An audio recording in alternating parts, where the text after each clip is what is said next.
If the only reason that your property is working because you got a $5,000 tax back from the government because you used negative gearing on your property, then let me let you in on a little secret.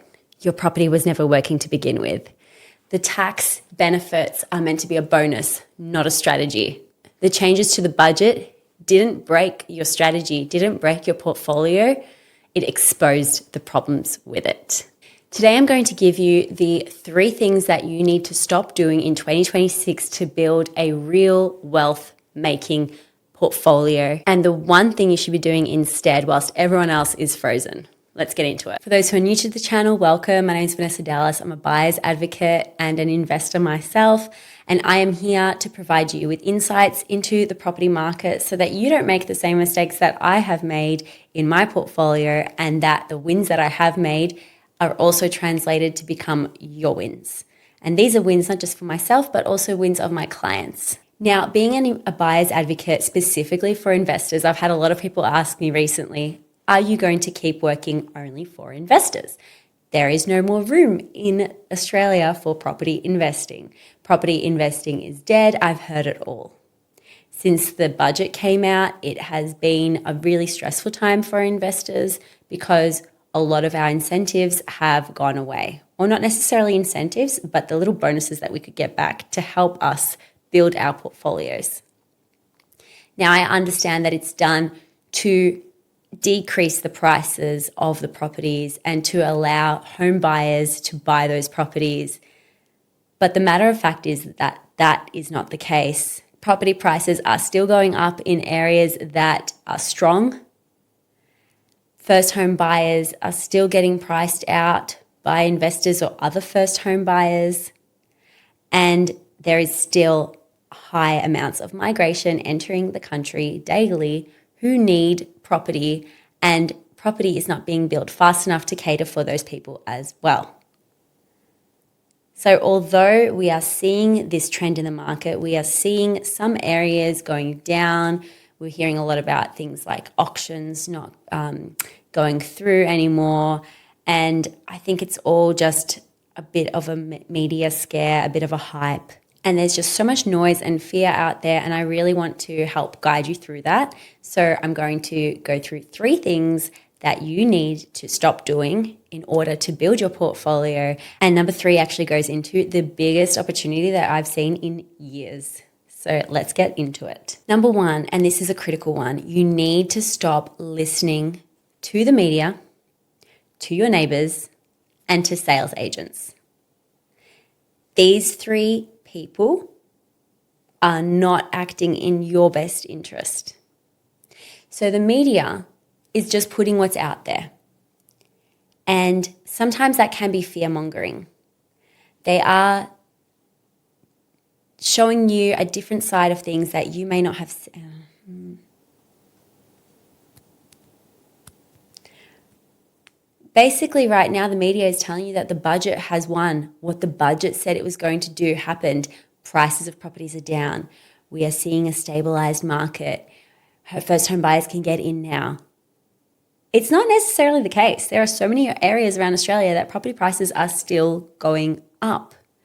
And I think with the media, you really need to take what they say with a grain of salt and deep dive into what they mean and which areas they're talking about. So for instance, they are talking about Sydney, the prices have crashed. But is it all areas in Sydney? Is it all property types in Sydney? Is it all property prices in Sydney? When you look into it a lot deeper, it's actually those prices that are above the $1 million range, which is out of the first home buyer incentive bracket anyway. So they wouldn't have helped first home buyers. Those above 1 million properties could be a mix of investors and established homeowners, meaning they've bought a number of properties to build up to that above $1 million property. But it doesn't mean that the whole of Australia is crashing. And so you really need to take the words and manipulate them as much as you can to understand what are they talking about. Does it affect me? Does it affect this area that I'm looking at, the property price, the property type? And see also, why does that affect you?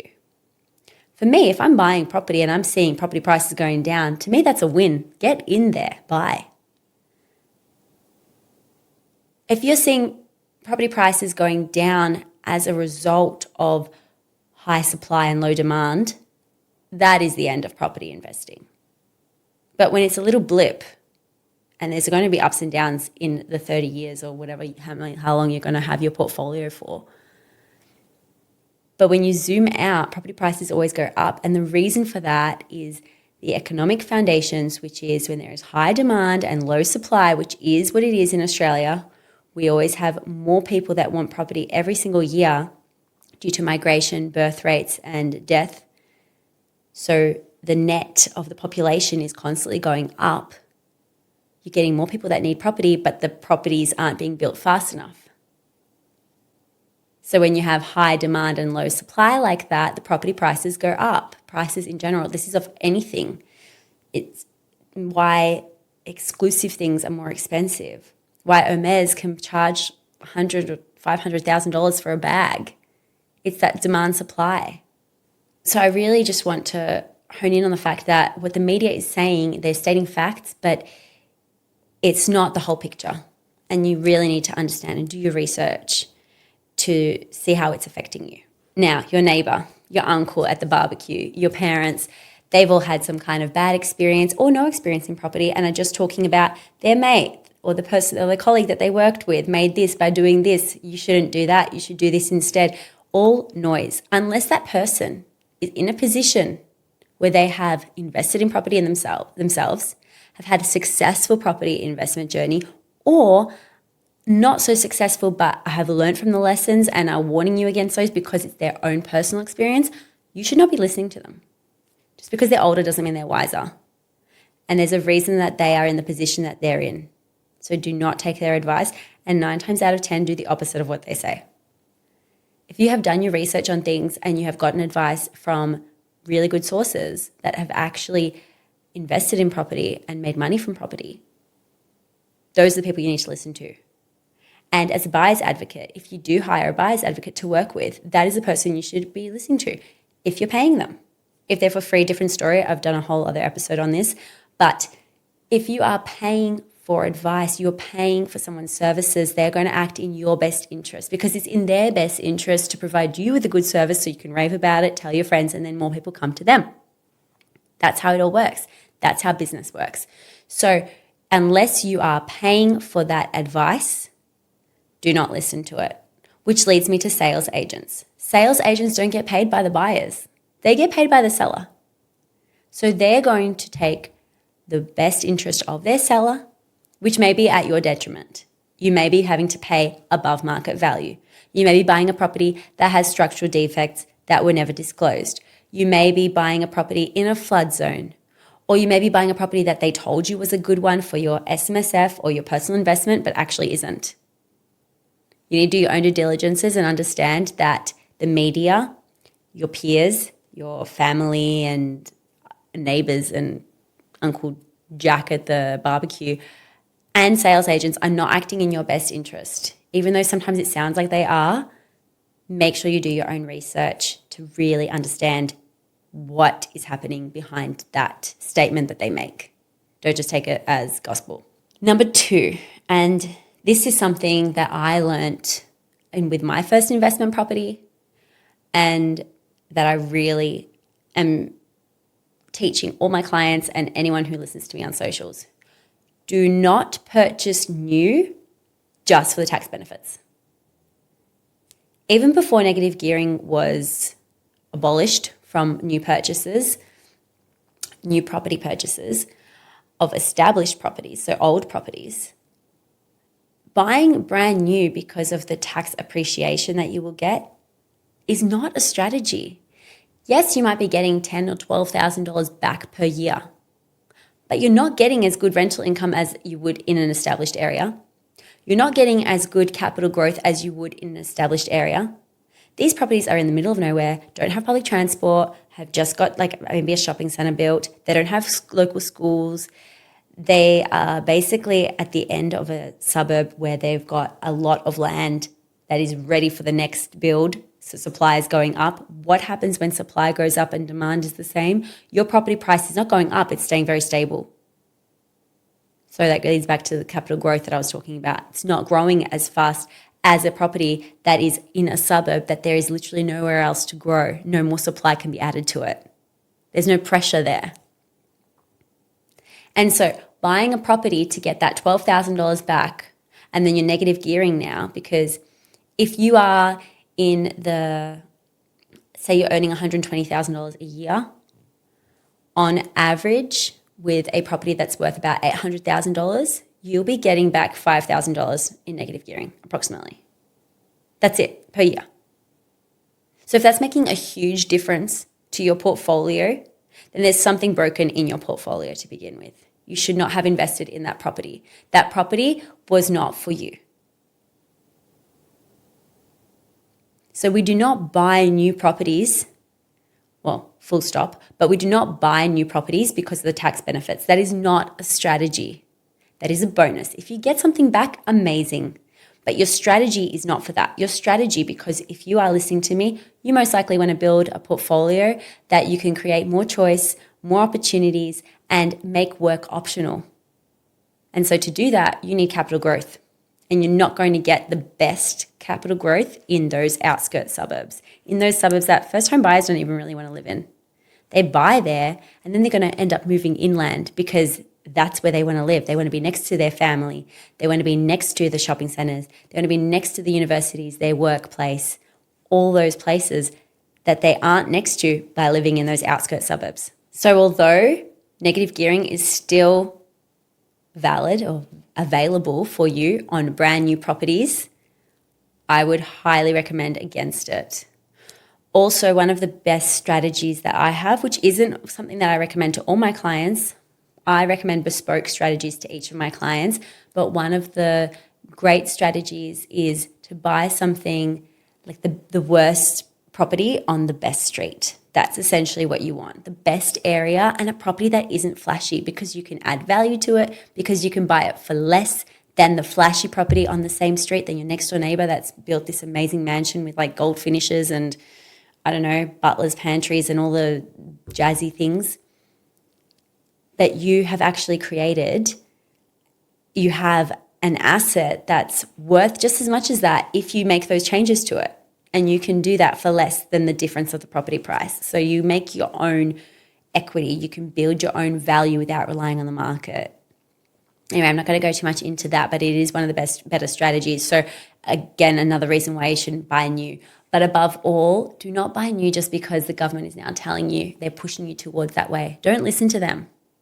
Are they acting in your best interest? No, they're not. As an investor, they're not. They're acting in the best interest as first home buyers. So think of the government as the first home buyers are their clients and the immigrants are their clients.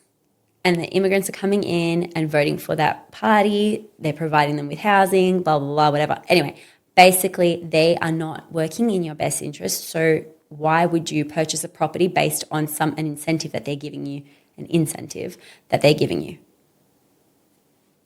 Do your numbers, understand how much you're actually making, because although you might make $17,000 a year from the tax benefits, you could be making $80,000 a year from capital growth of an established property. Okay, now number 3, and this is where I flip from what not to do to what you need to do. And I kind of touched on it in number 1, my lesson number 1. But basically right now is the best time to buy. And I know I say that a lot. If you're following me, you probably hear me say that a lot. And I genuinely mean it, because when it comes to property, the longer you hold it, the more benefits you will get from it. So it's time in the market, not timing the market. Because property is always going to go up and down in little bits, like, over the years. You're going to feel it. Oh my God, there was a crash. Oh my gosh, it's gone up really high and now it's crashed again. But when you zoom out overall, it keeps going up. And that goes back to those economic foundations that I mentioned before about supply and demand. But if we look at right now, from what the media is saying, property prices are going down. Buyers have lost their confidence. Sellers are starting to think, oh, I can't sell it for as much as I could 2-3 months ago. There is a lot of hesitation people aren't necessarily acting how they would 2-3 months ago before the budget. And this is actually an opportunity for you. This is where those people that make the biggest returns on investments, this is the time that it all happens in these types of downturns. You saw it during COVID. People that purchased property just before COVID or in the year of COVID, especially in the Southeast Queensland, doubled, even tripled their investment within a few years, within like less than 5 years, which was unheard of. We've never seen anything like that before.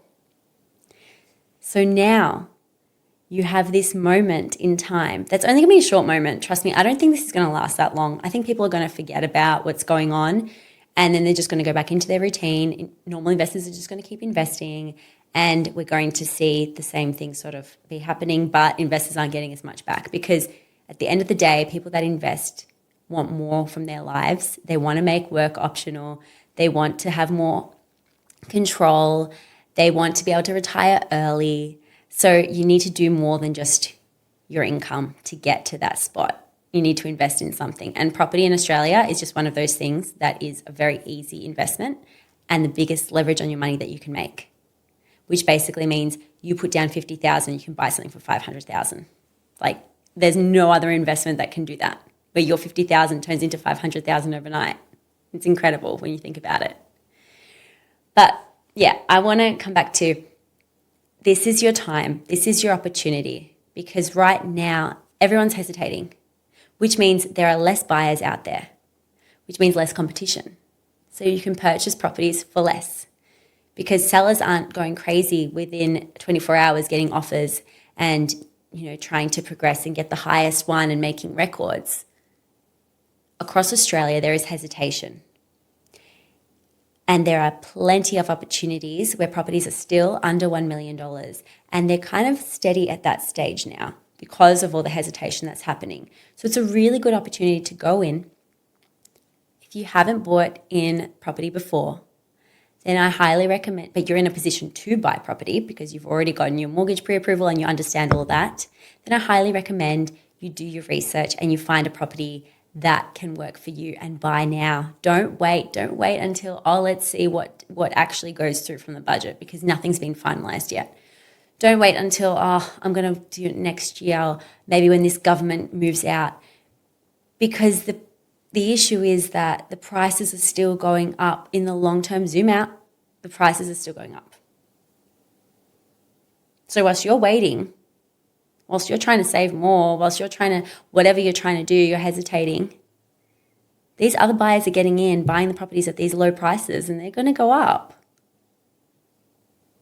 And right now is an opportunity that we haven't seen in a while. In the last 5 years, especially in the boom areas like Perth and Southeast Queensland, I mean, those property prices are still going up, but there is less craziness around it all, less fire around it all.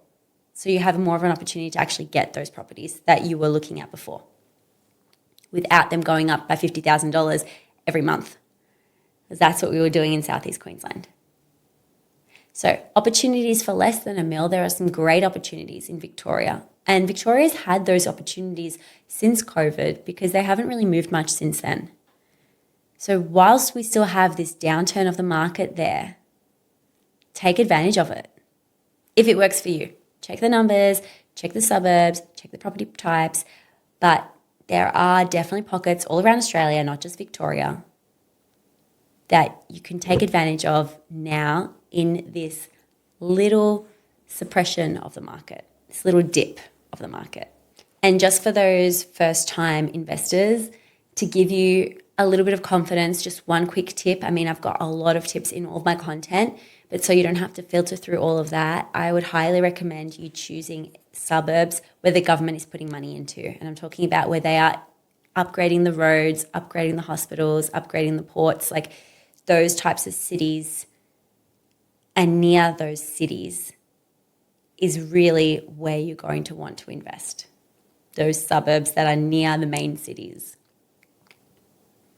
Because when you see the government putting in a new light rail, a new train station, they are seeing that this this is where they want to grow. This is where they want most of the population to be moving towards. And so that's going to bring in a lot of demand. And because those places are developed, you can't increase the supply that quickly unless you build apartments. Your property is going to be in higher demand, so the price is going to go up more. Just a little something to help you on your journey. My gift to you. So now you have the 3 tips of 2026. Number 1, stop listening to people that aren't working in your best interests and that have no idea what they're talking about because they've never done it themselves before. Number 2, stop buying new properties for tax incentives. Your tax incentives are not a strategy, it's a bonus.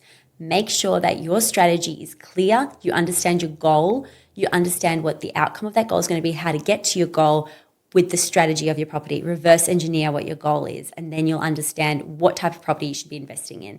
And if it's something that you need high capital growth on, a new property in the middle of nowhere in the sticks is not going to be the right property for you. Just because you're going to be getting $17,000 a year back. No. And number 3, move whilst everyone else is frozen. Now is your time. There's plenty of opportunities below $1 million. Get into those properties if you can and ride the wave.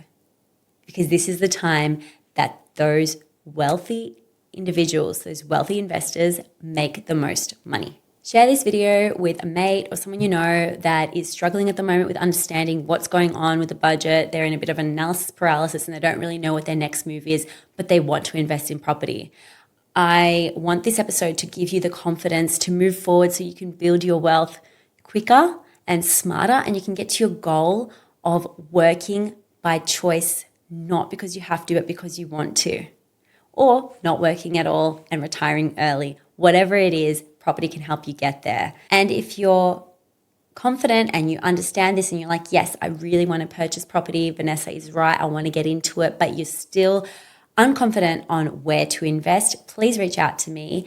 I am on Instagram, social media, so at Vanessa V. Dallas. The link is in the show notes. Send me a DM with your question and I'd be glad to answer it and help you on your property investment journey. And if you are a professional who literally has no time to research, does not want to do this on their own, reach out and I can do all the heavy lifting for you to build your way to your version of financial freedom.